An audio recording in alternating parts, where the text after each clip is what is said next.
જય શ્રી રામચરિતમાનસ લંકાકાંડ ભાગ 3। જ્યારે રાવણે અભિમાનને વશ થઈ શ્રી રામજીની બહુ જ નિંદા કરી ત્યારે અંગદના ક્રોધે માજા મૂકી, કારણ કે ભગવાન શ્રી હરિ અને મહાદેવની નિંદા કરે કાનેથી સાંભળે તેને ગૌ હત્યા સમાન પાપ લાગે છે। કપિશ્રેષ્ઠ અંગદે પોતાના દાંત કડકડાવ્યા અને પોતાના બંને ભુજાઓને પૃથ્વી પર જોરથી પછાડી અને પછી પ્રચંડ આઘાતથી પૃથ્વી ડગમગવા લાગી। સભામાં આસનો પર બેઠેલા નિશાચરોના આસન પરથી ઊંધા મુખે ગબડી પડ્યા અને ભયરૂપી ભૂતથી ગ્રસિત થઈને જીવ બચવા ભાગી છૂટતા હોય તેવું લાગ્યું। રાવણ પણ આસન પરથી ઉલથલો મારીને નીચે પડી ગયો, તો પણ તેના વજનદાર મુકુટ મસ્તક પર સુવર્ણ પર્વતના સમાન શ્રી રામચંદ્રજીની સેના બેઠી હતી ત્યાં જઈને ફેંકી ગયા।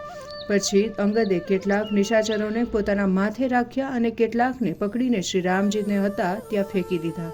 પર્વત ઉપર શ્રી રામચંદ્રજી મંત્રીઓ સાથે વાતો કરતા બેઠા હતા તે રાવણના મુકુટોને આ બાજુ પડતા જોઈને વાનરો દોડાદોડી કરવા લાગ્યા ને બોલવા લાગ્યા કે હે વિધાતા, શું દિવસના પણ આકાશમાંથી તારા તૂટવા લાગ્યા?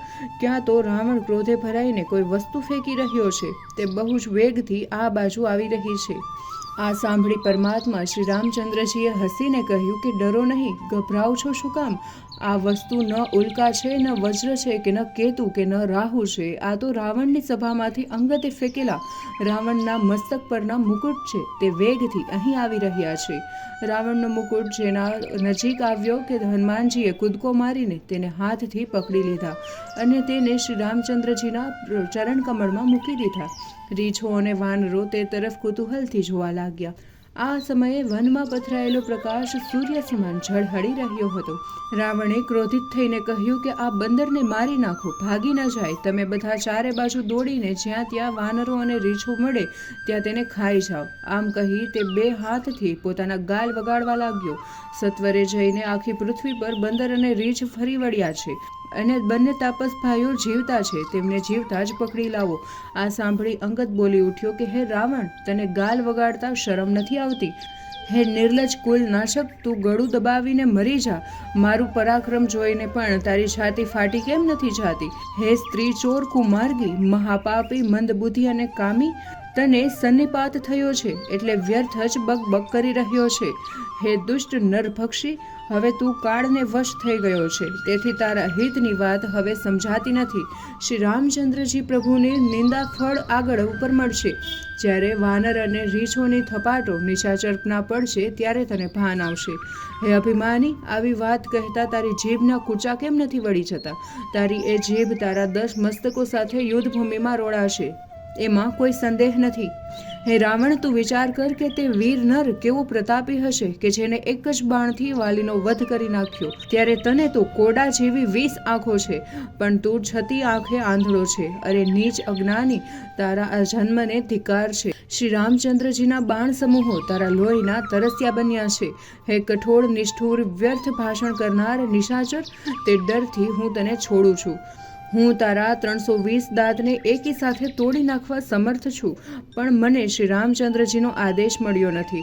તને જોઈને મને ગુસ્સો એટલો બધો આવે છે કે તારા 10 મુખ તોડી નાખું અને તારી સોનાની આ લંકાને ઉખેડીને સમુદ્રમાં ફેંકી દઉં। હે દશાનંદ, તારી લંકા ગુલ્લરના ફળ સમાન છે। તમે બધા કીડા અને તેના નાશક છો। હું વાનર છું, ફળ ખાતા મને વાર નહીં લાગે, પરંતુ શું કરું? ઉદાર શ્રી રામચંદ્રજીએ મને આજ્ઞા નથી આપી। આવી યુક્તિ સાંભળીને રાવણ મનમાં હસ્યો, પછી બોલ્યો કે હે મૂર્ખ, આટલું બધું જૂઠું કઈ રીતે તું બોલી શકે? તું આ ક્યાંથી શીખ્યો છે? વાલીમાં તો આવો કોઈ જ લક્ષણ નહોતો। મને તો લાગે છે કે તપસ્વીઓના સંગમાં રહીને તું આવું બોલતા શીખ્યો છે। અંગદ બોલ્યો, હે 20 ભુજાવાળા રાવણ, ખરેખર હું બકબક કરનારો બકવાદી જ છું। હવે તો તારી 10 જીભોને ઉખેડી નાખીશ। પરંતુ શ્રી રામચંદ્રજીના પ્રતાપનું સ્મરણ થતાં અંગદે ક્રોધ કરીને કંઈ જ ટેક કરી અને સભામાં પોતાનો પગ સખત રીતે બેઠો અને ત્યાર પછી ત્યાં તેને દબાવ્યો। હે શઠ, જો તું આ મારો સ્થગિત થયેલો પગ હટાવી શકે તો મારા સ્વામી શ્રી રામચંદ્રજી સીતા લીધા વગર જ પાછા ફરી જશે। રાવણે સભામાં ચારે બાજુ જોઈને કહ્યું કે સાંભળો સર્વસૂરવીર યોદ્ધાઓ, આ દુષ્ટ વાનરનો પગ હટાવી તેને પૃથ્વી પર જોરથી પટકો। ઇન્દ્રજીત, મેઘનાદ આદિ અનેક બળવાન યોદ્ધા પ્રસન્ન થઈને પોતાના આસન પરથી ઉઠ્યા. તેઓ વારાફરતી અંગદ પાસે જઈને તેને પૃથ્વી પર સ્થપાયેલો પગ હટાવવાનો ઘણો પ્રયત્ન કર્યો, પણ કોઈનાથી એક તસુ પર પણ તે હટ્યો નહીં. ત્યારે બધા શરમથી મસ્તક ઝુકાવીને પોતપોતાના આસન પર ફરી બેસી ગયા. કાગભૂષુંડીજી મહારાજ કહે છે કે દેવશત્રુ રાક્ષસો પુનઃ આસન પરથી ઉઠીને અંગદનો પગ ખસેડવા મથામણ કરવા લાગ્યા. પરંતુ હે સર્પરીપુ ગરુડજી, જેમ કામી પુરુષથી મોહ માયારૂપી ઝાડ ઉખેડી શકાતું નથી, તેમ અંગદનો પગ સ્થાન પરથી ઉખેડી શકવામાં બધા નિષ્ફળ ગયા. મેઘનાદ જેવા બળવાન ઘણા નિશાચરો હિંમત કરીને ઉઠ્યા, પણ વાનરનો પગ હટાવી શકવામાં કોઈ સક્ષમ ન હતું. તેથી હતાશ થઈને સર્વ પાછા બેસી ગયા. જેમ અનેક વિઘ્નો માથે આવી પડે છે છતાં સંતજનો નીતિ ધર્મ છોડતા નથી, તેવી જ રીતે અંગદે ટેક લઈને સ્થાપિત કરેલો પગ તેની જગ્યાએથી જરાય ચસક્યો પણ નહીં. એ જોઈને શત્રુનો ઘમંડ ઉતરી ગયો. અંગદનું પરાક્રમ જોઈને બધાયના હૃદય નિર્બળ બન્યા અને તેઓ નિસ્તેજ બની ગયા. હવે રાવણ પોતે જ અંગદનો પગ ખસેડવા ઊભો થયો. જ્યારે તે અંગદ પાસે આવીને પગ પકડવા લાગ્યો તો વાલીપુત્ર અંગદે હસીને કહ્યું કે હે લંકેશ, મારા ચરણ પકડવાથી તારો ઉદ્ધાર નહીં થાય. હે શઠ, તું રામજીના ચરણ કેમ નથી પકડતો? આ સાંભળી રાવણના મનમાં એટલો બધો સંકોચ થયો કે તે પાછો જઈને આસન પર બેસી ગયો. પરંતુ આ બનવાથી તેનું સર્વ તેજ હણાઈ ગયું. મુખ છબી ક્ષીણ થઈ ગઈ. જેમ દિવસે મધ્યાહને ચંદ્રમાં ક્ષીણ થઈ જાય તેવી રીતે તે સિંહાસન પર શેર ઝુકાવીને બેસી ગયો, જાણે સર્વ સંપત્તિ ગુમાવી બેઠો હોય તેવું. જગતના આત્મા અને પ્રાણોના સ્વામી શ્રી રામચંદ્રજી પ્રત્યે દુશ્મની રાખનારો આ રામ ક્યાંથી મળે? તેને શાંતિ મળે જ નહીં. હે ઉમા, શ્રી રામચંદ્રજીના ભૃગુટી વિલાસથી સંસાર ઉત્પન્ન થાય છે અને નાશ પણ થાય છે. તે તૃણને વજ્ર સમાન અને વજ્રને તૃણ સમાન કરી દે છે. એ જ પ્રભુના દૂતની પ્રતિજ્ઞા કેવી રીતે તૂટી શકે? અંગદે રાવણને અનેક પ્રકારે નીતિબોધ કર્યા, પરંતુ તેનો વિનાશ થવાનો હતો, તેથી રાવણને કોઈ વાત ધ્યાને ન લીધી. દુશ્મનનો ઘમંડ ચૂર કરીને પ્રભુનો સુયશ પુનઃ સંભળાવ્યા પછી અંગદ ત્યાંથી શ્રી રામચંદ્રજી પાસે જવા નીકળ્યો. અંગદે લંકામાં પ્રવેશતા જ રાવણના પુત્રને માર્યો હતો, તેથી રાક્ષસો તેનાથી ખૂબ જ ડરીને ભાગી રહ્યા હતા. આ જાણીને રાવણને બહુ જ દુઃખ થયું. સભામાં પણ અંગદે પોતાના બળનો પરચો બતાવ્યો, તેથી રાક્ષસો ભયભીત થયા હતા. અંગદના ગયા પછી રાવણ કહેવા લાગ્યો કે હે અંગદ, યુદ્ધભૂમિમાં તને એવી ઘાતકી રીતે મારીશ કે જેને જોઈને બધા જ નિસ્તેજ થઈ જશે. પરંતુ અત્યારે મારા વખાણ કરું છું તેમાં કોઈ અર્થ નથી. સમય આવ્યે જ ખબર પડશે. વાલીનો પુત્ર મહાબળવાન અંગદ શત્રુના ગર્વનું ખંડન કરીને પ્રસન્ન વદને શ્રી રામચંદ્રજી પાસે આવ્યો અને તેના ચરણ કમળમાં નમી પડ્યો. તેનું શરીર પુલકિત હતું અને નેત્રોમાં આંસુ હતા. સાયંકાળે રાવણે સભા સમાપ્ત કરી અને હતાશ થઈને પોતાના મહેલે પાછો ફર્યો અને પલંગ પર સૂતો. રાણી મંદોદરીએ પાસે આવીને સેવા કરતા કરતા રાવણને મીઠાશથી કહ્યું, હે પ્રાણપતિ, હજુ પણ સમય છે. કુબુદ્ધિ ત્યજી દો. આપ રામજી સાથે યુદ્ધ કરો તો શોભાસ્પદ નથી, પણ આપની એવી તો બહાદુરી છે કે લક્ષ્મણજીએ તમને પર્ણકુટીમાં આગળ સીતાજીની રક્ષા માટે ધનુષ્યથી પૃથ્વી પર રેખા કરી હતી અને તે રેખા પણ આપ ન ઓળંગી શક્યા. હે નાથ, શું આ યુદ્ધમાં એમને જીતી શકશો ખરા? જેના દૂત એટલા બધા બળવાન છે, જાણે કૌતુક હોય તેમ એક સિંહ સમાન બહાદુર વાનર વિશાળ સમુદ્ર ઓળંગીને આપણી લંકામાં બે ધડક ચાલ્યો આવે છે. એ વાનરે અશોક વાટિકાના રક્ષકોને માર મારીને આખી વાટિકા ઉજ્જડ કરી નાખી અને આપના જોત જોતા જ તેને અક્ષયકુમારને મારી નાખ્યો, લંકાને બાળીને ભસ્મ કરી નાખી. એ વખતે તમારું બળ અને પરાક્રમ ક્યાં ગયા હતા? હે સ્વામી, મમતા છોડીને મારું કહેવું હૃદય સાથે કંઈક વિચારો. તમે રામજીને માત્ર રાજા માનતા હોય તો તે તમારી ભૂલ છે. તમે ચરાચર જગતના સ્વામી અને મહાપરાક્રમીને જાણીને તેનો આદર કરો. રામના બાણના પ્રભાવને મારી જે બરાબર જાણ્યો છે તેનું કહેવું આપે અભિમાનને લીધે કાને ન ધર્યું. જનક રાજાએ સીતાજી માટે સ્વયંવર યોજ્યો હતો, ત્યારે સભા મંડપમાં અસંખ્ય રાજાઓ સાથે તમે પણ અપાર બર અને ગર્વ સાથે બેઠા હતા. ત્યારે બધાના આશ્ચર્ય સાથે રામજીએ શિવધનુષના 2 કટકા કરી નાખ્યા અને સીતાજીને વર્યા. તે વખતે તમારું પરાક્રમ ક્યાં ગયું હતું? ઇન્દ્રનો પુત્ર જયંત રામજીમાં થોડું બળ જાણીને તેની સાથે ટકરાયો તો રામજીએ તેને મારી ન નાખતા તેની એક જ આંખ ફોડી. તમારી બહેન શૂર્પણખાની અવદશા તો તમે બધાએ સગી આંખે જોઈ છે ને, તો પણ તમે અંતરમાં લાજ નથી આવતી? જે રામજીએ વિરાટ અને ખરદૂષણને મારીને લીલા માત્રથી કબંધની મારી નાખ્યો હતો, વાલીને એક જ બાણથી મારી નાખ્યો, અને તેનામાં પણ શું બળનો વિચાર કરો છો? અને તેનામાં કેટલું બળ હશે તે વિચારો. જેને જોત જોતામાં વિશાળ સાગર પર સેતુ બાંધ્યો અને વાનર સેના સાથે આપણા સુવેલ પર્વત પર મુકામ કર્યો છે, અને એકદમ લંકામાં પ્રવેશ ન કરતા તે સૂર્યવંશમાં શ્રેષ્ઠ દયાવાન શ્રી રામચંદ્રજીએ તમારા હિત માટે પહેલા તમારી પાસે દૂત મોકલ્યો. જે વાનર દૂતે સભામાં આવીને જેમ હાથીના ઝુંડમાં સિંહ બાળ નિડરપણે આવે તેમ તમારા બળનું માપ કાઢી તમારી સામે તે બેઠો.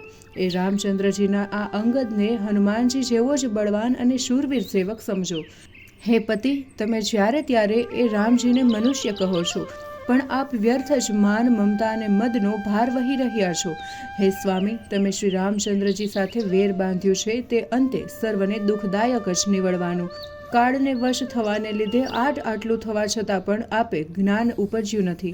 કાળ છે તે દંડ લઈને મારતો નથી, પરંતુ તેને મારવો હોય તો ધર્મ, બળ, બુદ્ધિ અને વિચારને હરી લે છે.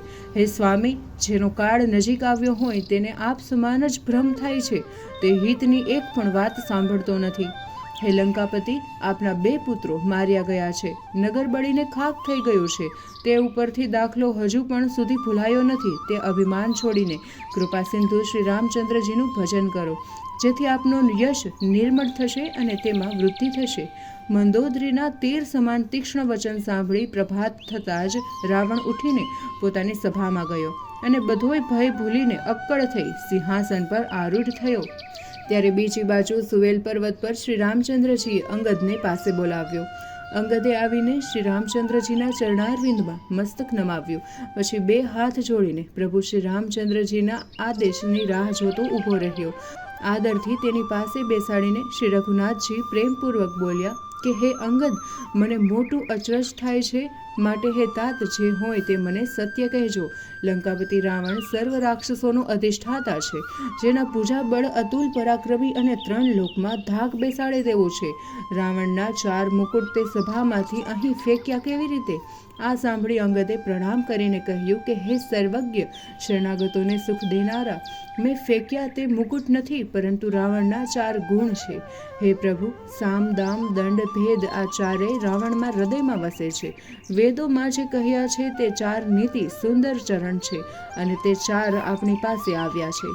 ધર્મહીન અને પ્રભુના ચરણોથી વિમુખ રાવણ કાળને વશ થયો છે. હે કૌશલાધીશ, એથી ગુણો તેને છોડીને આપની શરણમાં આવ્યા છે. અંગદની પરમ ચતુરાઈ જાણી અને સાંભળી દયાના સાગર શ્રી રામચંદ્રજી હસ્યા. પછી વાલીપુત્ર અંગદે લંકામાં શું થયું તે સર્વ વૃત્તાંત કહ્યું. શ્રી રામચંદ્રજીએ લંકાના સર્વ સમાચાર સાંભળી પછી મંત્રીઓની પાસે તેમને બોલાવ્યા અને કહ્યું કે લંકાપુરીમાં પ્રવેશવા માટે 4 દરવાજા છે, તેમાંથી કયા દરવાજે જઈને આપણે પ્રવેશ કરવો જોઈએ? શ્રી રઘુનાથજીના કહેવા ઉપર વિચાર કરવા સુગ્રીવ, જામવંત અને વિભીષણ અંતરમાં શ્રી રામચંદ્રજીનું સ્મરણ કરી આપસમાં મંત્રણા કરી અને વાનર સેનાના 4 ટોળા બનાવી દીધા અને દરેક ટોળાની પાસે એક યોગ્ય સેનાપતિ નિયુક્ત કર્યા, જે સેનાપતિને બોલાવી પ્રભુનો પ્રતાપ કહીને સમજણ પાડી. તે વખતે બધા વાનરો એક સાથે સિંહનાદ સમાન ગર્જના કરતા. સર્વ વાનરો રીછો પ્રસન્ન થઈને શ્રી રામચંદ્રજીના ચરણમાં શીશ નમાવી આમ તેમ ભાગ્યા અને પર્વતના શિખરને લઈને દોડાદોડ કરતા. રાજા રામચંદ્રજીનો જય હો કહેતા વાનરો અને રીછો વારંવાર ગર્જના કરી જયનાદના લલકાર કરતા. જો કે વાનરો જાણતા હતા કે લંકા નગરી દુર્ગમ છે, તેમાં પ્રવેશવું સહેલું નથી, તો પણ શ્રી રામચંદ્રજીના પ્રતાપથી નિડર થઈને તેઓ ચાલ્યા. તે બધાએ ખટાટોપ વાદળ સમાન 4 બાજુથી ઘેરાઈ આવ્યા અને મોંમાં જ નગારા અને તુલ વગાડવા લાગ્યા. શ્રી રામચંદ્રજીનો જય હો, શ્રી લક્ષ્મણજીનો જય હો, કપિરાજ સુગ્રીવનો જય હો કહીને મહાબળવાન વાનરો અને રીછો ગરજવા લાગ્યા. સુવેલ પર્વત પર થતી પ્રચંડ ગર્જના અને નગારા તૂરના નાદ સાંભળીને લંકામાં ભારે ખળભળાટ મચી ગયો. જ્યારે અભિમાની રાવણે આ ઘોર નાદ પોતાના જ કાને સાંભળ્યો એટલે મનમાં બોલ્યો કે આ વાનરોની હિંમત તો જુઓ, કોની સાથે લડવાનું છે તેને તેનું ભાન નથી. આમ વિચારી તે ખડખડાટ હસ્યો અને તાબડતોબ પોતાની રાક્ષસ સેના બોલાવી. કાળે મોકલેલા વાનરો અહીં આવ્યા છે અને મારા રાક્ષસો પણ ભૂખ્યા છે. આમ બોલી મૂર્ખ રાવણે અટ્ટહાસ કર્યું કે બ્રહ્માએ ઘર બેઠા જ ભોજન મોકલ્યું છે. તેને રાક્ષસ સેનાપતિઓને આદેશ આપ્યો કે હે વીરો, ચારે બાજુએ તમે સેનાને લઈ જાઓ અને પકડીને બધા રીછો અને વાનરોનું ભક્ષણ કરો. એક પણ જીવતો ન રહેવો જોઈએ. હે પાર્વતી, રાવણના અભિમાનને હવે માઝા મેલી હતી. આ પ્રમાણે લંકાપતિની આજ્ઞા થતાં જ બધા રાક્ષસો હાથોમાં ગોફણ, સાંગી, મુગદર, મુશળ, ત્રિશુલ, તલવાર, ફરસી અને પર્વતની મોટી શિલાઓ લઈને વાનરો અને રીછોને મારવા નીકળ્યા. જેમ લાલ રંગના પથ્થરમાં જોઈને માંસ સમજીને માંસાહારી મૂર્ખ પક્ષીઓ તેને હડપ કરવા નીચે દોડે તેમ તેને ચાંચ તૂટવાનો પણ ડર નથી લાગતો, તેમ મૂર્ખ રાક્ષસો દોડતા હતા. વિવિધ પ્રકારના હથિયારો અને ધનુષ બાણ લઈને કરોડો રણધીર રાક્ષસ વીરો લંકાના ગઢના કાંગરા ઉપર ચડી ગયા. કોટ કાંગરા પર બધાએ એવા લાગતા હતા જાણે સુમેરુ પર્વતના શિખરો પર વાદળો બેઠા હોય.